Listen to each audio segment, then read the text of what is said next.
Hello students, I am Pooja miss from Augustus education और आज हम देखने वाले हैं क्लास 10th के इंग्लिश कुमार भारती के यूनिट सेकंड का 2.5 लेसन लेट्स मार्च। लेट्स मार्च का मतलब है आओ कूच करे, आओ तरक्की करे। लेट्स मार्च एक जंग है, एक मिशन है देश के बच्चे बच्चे की तरक्की के ओर कूच करने का और आगे बढ़ने का। ये एक जुलूस है देश के प्रगति की ओर कदम बढ़ाने का, जहां दुनिया का हर बच्चा सुरक्षित हो और अपने सपनों को साकार कर पाए।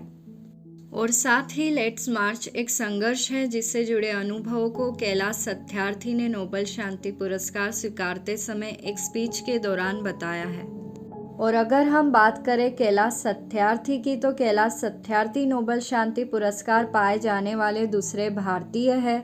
और वैसे देखा जाए तो ये सही मायने में बच्चों के एवेंजर है, एक रियल सुपर हीरो है जो दुनिया भर के बच्चों को बचाते आए हैं समाज में हो रहे गलत कार्यों से, जैसे कि बाल शोषण से, बाल मजदूरी से, घरेलू हिंसा से, गुलामी से, बच्चों को ज़बरदस्ती अपराधी बनने से, चाइल्ड सोल्जर बनने से और ऑर्गन हार्वेस्टिंग से।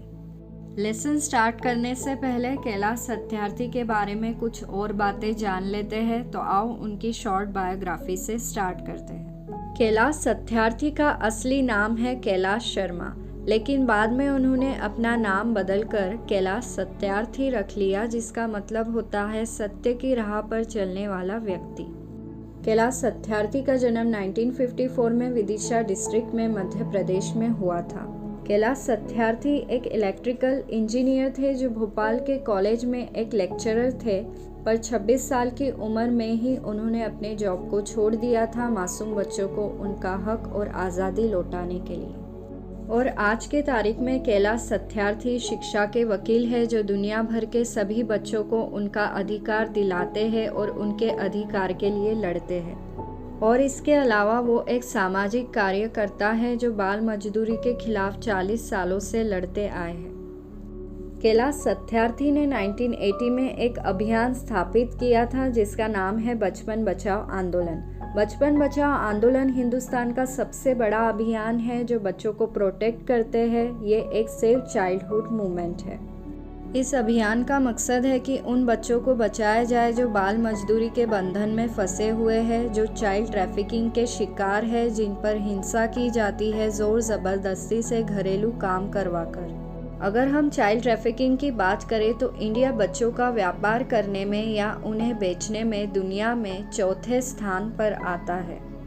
इंडिया में हर 8 मिनट में एक बच्चा किडनैप किया जाता है जिसे बेगरी बिजनेस में डाल दिया जाता है। इस बिजनेस से साल भर में कुल मिलाकर 21 लाख करोड़ तक की कमाई की जाती है। और इसी तरह पूरी दुनिया में 151.6 मिलियन बच्चे हैं जो बाल मजदूरी में फंसे हुए हैं और 263 मिलियन बच्चे ऐसे हैं जो स्कूल नहीं जा पाते हैं। कैलाश सत्यार्थी ने और उनके टीम ने मिलकर 144 कंट्रीज में कुल मिलाकर 84,000 बच्चों को अभी तक बचाया है गुलामी से और किडनैपिंग से, और उन्हें फिर से आज़ादी से जीवन जीने का अधिकार लौटाया है। कैलाश सत्यार्थी को अभी तक सम्मानित किया गया है 26 पुरस्कारों से, जिनमें से एक पुरस्कार है नोबेल शांति पुरस्कार जो उन्हें 2014 में मिला था। कैलाश सत्यार्थी ने एक स्पीच दी थी 2014 में नॉर्वे कंट्री में, जब नोबेल शांति पुरस्कार बांटने का समारोह चल रहा था। ठीक उसी समय समारोह में मौजूद सभी लोगों का आभार मानते हुए कैलाश सत्यार्थी जी ने कहा, भर के मेरे प्यारे बच्चों और इस सभा में उपस्थित महान बड़े बड़े सदस्य, शाही लोग, उच्च स्थान के लोग और दूर देशों से आए हुए सर्व उत्तम माननीय सदस्य और मशहूर सम्मानित सदस्य नॉर्वेजियन नोबेल कमेटी के लोगों को और सभी को मेरा सादर प्रणाम।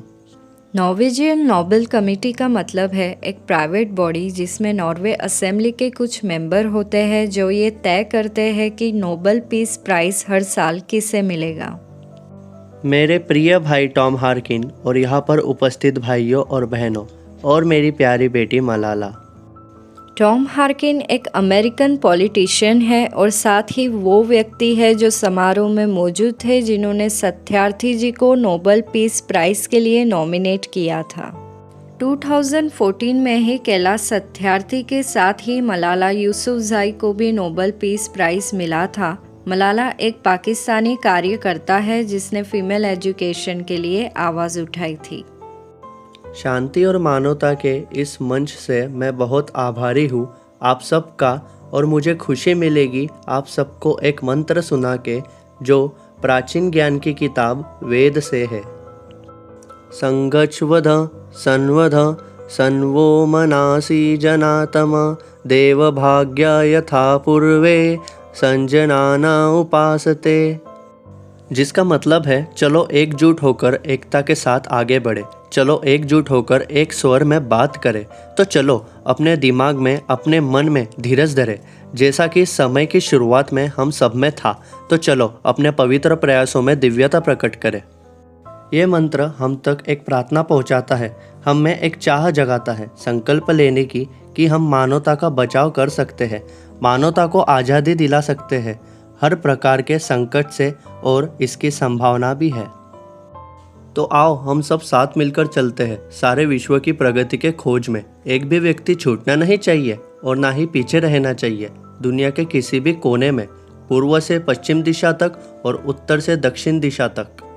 तो आओ हम सब एक साथ बोलते हैं, एक साथ आवाज़ उठाते हैं, हम सबके मन के विचारों को एक साथ लाते हैं, हमारे पूर्वजों के अनुभवों से सीखते हुए एक ऐसा ज्ञान बनाते हैं जो हम सबके लिए फ़ायदेमंद हो। मैं सर झुकाता हूँ प्रणाम करते हुए मेरे स्वर्गीय माता पिता को, और स्वर्ग से भी महान मेरी मातृभूमि हिंदुस्तान को और धरती माता को।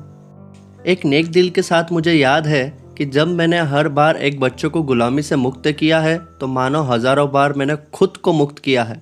जब मैं उन मासूम बच्चों के खूबसूरत चेहरों पर आज़ादी की पहली मुस्कान देखता हूँ, तब भगवान को अनेक चेहरों में बार बार हर बार मुस्काते हुए देखता हूँ। मैं इस सम्मान का सबसे बड़ा श्रेय अपने आंदोलन का भारत के कालू कुमार धूमदास और आदर्श किशोर तथा पाकिस्तान के बालक इकबाल मसीद को देना चाहूँगा, जिन्होंने बच्चों की आज़ादी और मर्यादा की रक्षा के लिए अपना सर्वोच्च महान जीवन का बलिदान दे दिया। मैं ये पुरस्कार उन सभी शहीदों की ओर से, विश्व भर के बचपन को बचाने में जुटे हुए कार्यकर्ताओं की ओर से और मेरे समस्त देशवासी भाई बहन की ओर से विनम्रतापूर्वक स्वीकार करता हूँ। कैलाश सत्यार्थी ने अपनी स्पीच में जिन बच्चों को और लोगों को अपनी सफलता का श्रेय दिया है वो कौन है, ये जान लेते हैं। तो सबसे पहले देखते हैं कालू कुमार की रियल स्टोरी। कालू कुमार एक 5 साल का बच्चा था जो बकरियां चराता था बिहार के एक छोटे से गांव में, और अपने गरीब परिवार के साथ रहता था, जिसे एक किडनैपर ने किडनैप कर लिया था और मिर्ज़ापुर के बाजार में बेच दिया था। कौन भा बाबूजी आप के चेजल भा तुम्हार के? तू कालू है ना, चल हमार साथ, हम तो के शहर घुमाई, मिठाई खिलाई, चल। मिठाई खिलाई हमगे? चलो चलो। ये कहाँ लेकर आ गए बापूजी आप हम आके? ए तू चुप कर, बीच में बोलना नहीं, नहीं तो मार दे तो के। देखो इस बच्चे को, ये बच्चा बहुत काम करेगा और खाने को भी कम लगेगा। ये बहुत मोटा ताजा तगड़ा हट्टा खट्टा बच्चा है। बोली लगाओ, जो ज्यादा माल दे हम उके ही बच्चा सौंप दे। बोलो कितना दोगे? 2001, 10,000, 15,000। ई लो बच्चा, 15,000 में तुम्हार हुआ। हा हा हा। हे भगवान, 5 साल हो गए हैं, मैं कब से दिन रात मजदूरों की तरह इस कारपेट फैक्ट्री में काम कर रहा हूँ। न जाने कब मैं यहाँ से निकलूंगा। क्या रो रहे हो? काम कौन करेगा? तेरा बाप। कितना काम पड़ा है, चल काम कर। अगर तूने काम नहीं किया तो वापस से तेरे जख्म में बारूद भरकर आग लगा दूंगा। करता हूँ सरकार, करता हूँ, मारिएगा मत। चल भाग यहाँ से। 1998 में कालू बचपन बचाओ आंदोलन की टीम को मिल गया था और उसे बचा लिया गया। इस हादसे के बाद कालू बहुत फेमस हो गया था। वो यूएसए के प्रेसिडेंट बिल क्लिंटन से मिला था। कई मल्टीनेशनल कंपनीज ने उसे जॉब दिए, पर कालू ने उन ऑफर्स को लेने से मना कर दिया। उसने कैलाश सत्यार्थी जी से कहा, कैलाश जी, मैं अपनी सारी बची हुई ज़िंदगी बचपन बचाओ आंदोलन के साथ ही जुड़ के बिताना चाहता हूँ, ताकि मैं उन बच्चों की मदद कर सकूँ जो मेरी तरह ही बाल मजदूरी में फंसे हुए हैं। वाह बेटा, मुझे तुम पे बहुत गर्व है। इस देश को तुम्हारे ही जैसे बच्चों की ज़रूरत है। शुक्रिया कैलाश जी, मुझे ये सुन के बहुत खुशी हुई। 2011 में झारखंड में जब कालू कुमार बच्चों को बाल मजदूरी से बचाने का एक अभियान चला रहा था, तब उसे एक जहरीले सांप ने काट लिया था और इस हादसे के दौरान उसकी मौत हो गई।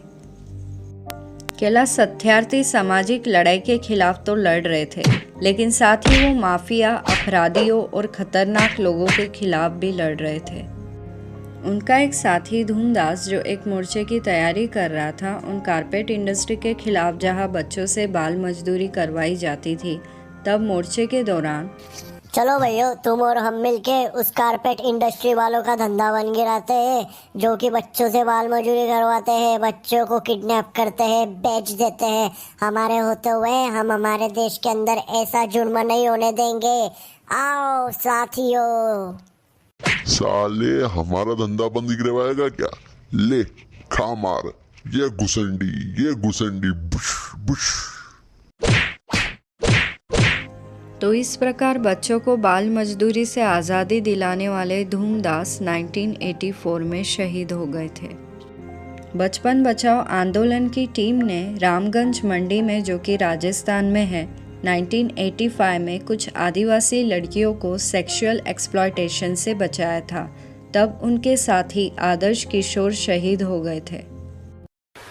देख बे मोटे, चला जा यहाँ से। तू बचाएगा इन लड़कियों का?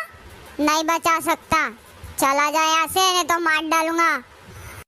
मैं तुझसे नहीं डरता, जो उखाड़ना है उखाड़ ले। रुक बेटा, अब तू गया। इकबाल मसीद एक पाकिस्तानी बच्चा था, जिससे ज़बरदस्ती कारपेट इंडस्ट्री में काम करवाया जाता था। इकबाल वहाँ से भाग गया था और उसने 3000 पाकिस्तानी बच्चों को इस व्यापार से बचाया था, लेकिन बाद में उसे कारपेट माफिया ने गोली मार दी थी। दोस्तों, भगवान बुद्धा से लेकर संत गुरु नानक और महात्मा जी गांधी के पावन भूमि हिंदुस्तान से लेकर नॉर्वे तक मेरी यात्रा संबंध रखती है, जो 2 अलग अलग स्थान को आपस में जोड़े रखे हैं, पूरे विश्व को शांति और भाईचारे से जोड़े रखे हैं, चाहे फिर वो प्राचीन हो या नया। दोस्तों, नोबल समिति ने खुले दिल से मुझे आमंत्रित किया है एक लेक्चर देने के लिए सम्मान के साथ, पर मैं ऐसा करने में असमर्थ हूँ, क्योंकि मैं यहाँ पर वर्णन कर रहा हूँ उन गरीबों की अनसुनी पुकार का, उन मासूम बेगुनाह बच्चों के रोने की आवाज़ का, और उन गरीब मासूमों का दुख जिसकी कोई खबर ही नहीं लेता। मैं यहाँ उन लाखों बच्चों का वर्णन कर रहा हूँ जो पीछे छूट गए हैं, और इसीलिए मैं हमेशा किसी भी समारोह में एक खाली कुर्सी रखता हूँ, जो मुझे ये याद दिलाती है कि मुझे उन बच्चों को गुलामी से छुड़ाना है, जो कि ऐसे बच्चे हैं जो आवाज़ होने पर भी कुछ बोल नहीं सकते, क्योंकि गुलामी ने उनके मुख में आवाज़ है इस एहसास को भी छीन लिया है, जो कि बहुत दुखद बात है। मैं यहाँ केवल उन बच्चों के दुख भरी आवाज़ को और उनके सपनों को बांटने आया हूँ, क्योंकि वो सब हमारे ही बच्चे हैं। मैंने उनकी भयभीत और थकी हुई आंखों में देखा है। मैंने उन बच्चों के नाजुक, मार खा खा कर घायल हुए शरीर को अपने हाथों में पकड़ा है और उनकी टूटी हुई आत्मा को महसूस किया है। 20 साल पहले हिमालय के दामन में मेरी मुलाकात एक छोटे से दुबले पतले बाल मजदूर से हुई थी। उसने मुझसे पूछा, क्या दुनिया इतनी गरीब है कि मुझे खेलने के लिए खिलौना या पढ़ने के लिए किताब देने के बजाय मुझे मजबूर करती है बंदूक या हथियार उठाने के लिए? दोस्तों, फिर मेरी मुलाकात एक सूडान में रहने वाले लड़के से हुई। सूडान एक कंट्री है जो साउथ अफ्रीका में आती है, जो कि एक चाइल्ड सोल्जर था।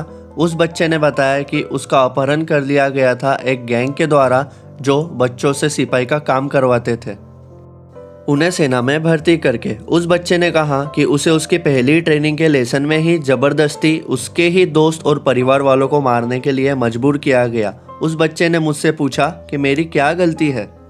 दोस्तों, सभी महान धर्म मजहब हमें अपने बच्चों की देखभाल करना सिखाते हैं। जीसस ने कहा है, बच्चों को मेरे पास आने दो, उन्हें रोको मत, उनके रास्ते में कोई रुकावट मत डालो, क्योंकि परमेश्वर का साम्राज्य बच्चों के लिए ही है। पवित्र कुरान कहती है कि गरीबी के कारण अपने बच्चों को मत मारो। दोस्तों, हमारे बच्चों के सपनों को नकारने से बड़ी कोई हिंसा नहीं है। इसलिए मैं यह बात नहीं मानता कि सभी मंदिरों और मस्जिदों, चर्चों कि व प्रार्थना घरों में हमारे बच्चों के सपनों के लिए कोई जगह नहीं है। इसलिए मैं ये नहीं मानता कि दुनिया इतनी गरीब है जहां विश्व के सेना के खर्चे की एक हफ्ते भर की रकम से हम चाहे तो दुनिया भर के सभी बच्चों को कक्षाओं में भेज सकते हैं। मैं ये नहीं मानता कि सभी कानून और संविधान, पुलिस और न्यायाधीशों का गठन हमारे बच्चों की रक्षा करने के लिए असमर्थ है। मैं नहीं मानता कि गुलामी की बेड़ियां कभी भी स्वतंत्रता की खोज से ज़्यादा मजबूत हो सकती है, और इस बात को मैं स्वीकार करने से मना करता हूँ। जीवन में मेरा एकमात्र उद्देश्य यही है कि हर बच्चा होने के लिए स्वतंत्र हो, आज़ाद हो बड़े होने के लिए, आगे बढ़ने के लिए और तरक्की करने के लिए, आज़ाद हो खाने पीने के लिए, सोने के लिए और सुबह के उजाले में जाने के लिए, आज़ाद हो हंसने और रोने के लिए, आज़ाद हो पढ़ने और खेलने के लिए, आज़ाद हो स्कूल में जाने के लिए, और सबसे ऊपर आज़ाद हो अपने सपने देखने के लिए। दोस्तों, मुझे कई साहसी लोगों के साथ काम करने का सौभाग्य मिला है जिनका उद्देश्य समान है। हमने कभी किसी खतरे या हमले के खिलाफ हार नहीं मानी है और ना ही कभी हार मानेंगे। हमें प्रगति मिली। पिछले कुछ 10 सालों में हमने स्कूल न जा पाने वाले बच्चों की संख्या को घटाकर आधा कर दिया है। हमने बाल मजदूरी करने की संख्या को 1/3 हिस्से से कम किया है। हमने बाल मृत्यु की संख्या को और कुपोषण को कम किया है, और हमने लाखों बच्चों को मरने से बचाया है। तो आइए अब हम सब साथ मिलकर काम करते हैं बिना कोई गलती करे, क्योंकि बड़ी चुनौतियां अभी भी हमारे रास्ते में बनी हुई है। दोस्तों, सबसे बड़ी चुनौती या सबसे बड़ा संकट मानव जाति के दरवाजे पर दस्तक दे रहा है, वो है डर और ना सहने की योग्यता। दोस्तों, हम बच्चों को शिक्षा देने में असफल हो गए हैं। देखा जाए तो शिक्षा ही जीवन को अर्थ और उद्देश्य देती है। शिक्षा ही एकमात्र ऐसी चीज है जिसे हासिल कर कर हम विश्व के किसी भी कोने में काम कर सकते हैं, वहाँ की नागरिकता का अधिकार पाकर। शिक्षा ही हमें सारे विश्व के सोसाइटी को, पॉलिटिक्स को और इन्वायरमेंट को समझने की बुद्धि देती है। शिक्षा ही दुनिया को रहने लायक बनाती है। अगर हम हमारे बच्चों को शिक्षा नहीं देंगे, अगर हम बच्चों के हक के लिए आवाज़ नहीं उठाएंगे, तो मुझे डर है कि वो दिन ज़्यादा दूर नहीं है जबकि इस असफलता का नतीजा बढ़ जाएगा, और ये एक शुरुआत होगी हिंसा की, क्रूरता की, जहां दुनिया का हर बच्चा कहीं उन अपराधियों के गलत इरादे का शिकार न बन जाए। अगर ऐसा हुआ तो इसे कभी भी कोई रोक नहीं पाएगा, और ये सारी मानव जाति के लिए खुदकुशी करने जैसा होगा। किसी भी बच्चे को उसका अधिकार, उसकी सुरक्षा और भरोसा शिक्षा के माध्यम से ही लौटाया जा सकता है। युवा लोग जैसे कि मलाला, मैंने उसे अपनी बेटी कहना शुरू कर दिया है, ना कि सिर्फ मलाला। तो मेरी बेटी मलाला और कायनात सहित मेरी अन्य बेटियां, असल में 2 कायनात रियाज और कायनात सुमरो, और शाजिया और अफ्रीका से मेरी बेटियां, दुनिया भर से मेरी सारी बेटियां, वो सभी बड़ी हो रही है और हिंसा पर शांति का चुनाव करना पसंद कर रही है। वाद विवाद पर सहनशीलता का और डर पर साहस का चुनाव करना पसंद कर रही है। कैलाश जी ने स्पीच में जिन बच्चियों का नाम लिया है वो कौन थी, ये जान लेते हैं। मलाला पहली युवा लड़की है जिसने 17 साल की छोटी सी उम्र में नोबेल शांति पुरस्कार जीता है, सेम ईयर में कैलाश सत्यार्थी के साथ ही। ये बात तब की है जब तालिबान ने पाकिस्तान के स्वात घाटी पर कब्जा कर लिया था, और इसी तालिबान के डर से स्वात की लड़कियों ने स्कूल जाना बंद कर दिया था।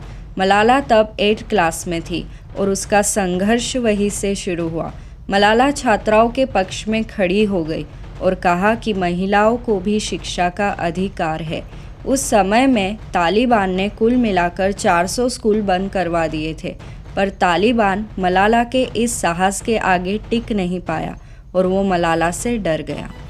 जब मलाला को बस में 2012 में एक तालिबान व्यक्ति ने सिर पर गोली मारी थी, तब मलाला की दोनों सहेलियां शाजिया रमज़ान और कायनात रियाज उसके साथ बस में ही थी।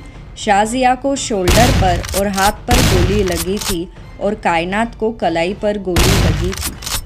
कैलाश सत्यार्थी ने अपनी स्पीच में जिन 2 कायनात के बारे में बताया है, उसमें से एक कायनात है कायनात सुमरो, जो 21 साल की लड़की थी और साथ ही आज वो एडवोकेट है पाकिस्तान से, जो सेक्सुअली असॉल्टेड विक्टिम है, जो मलाला से इंस्पायर होकर उसके नोबेल शांति पुरस्कार में आई थी।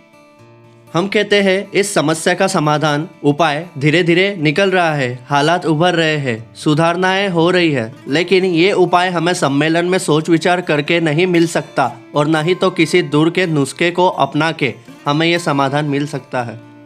पर ये उपाय उन छोटे दल वाले लोगों के पास है, उन स्थानीय संस्थाओं के पास है, उस एक व्यक्ति के पास है जो हर दिन उस खतरनाक हमले का सामना करता है। भले ही उनके काम को, उनके नाम को कोई पहचानता नहीं हो, भले ही उन्हें अस्वीकार किया जाता हो, भले ही उन्हें नज़रअंदाज किया जाता हो, नाकाबिल और अनजान समझा जाता हो, पर इस समस्या का उपाय उन लोगों के पास ही है जो इसे झेल रहे हैं। समाधान उनके पास ही है।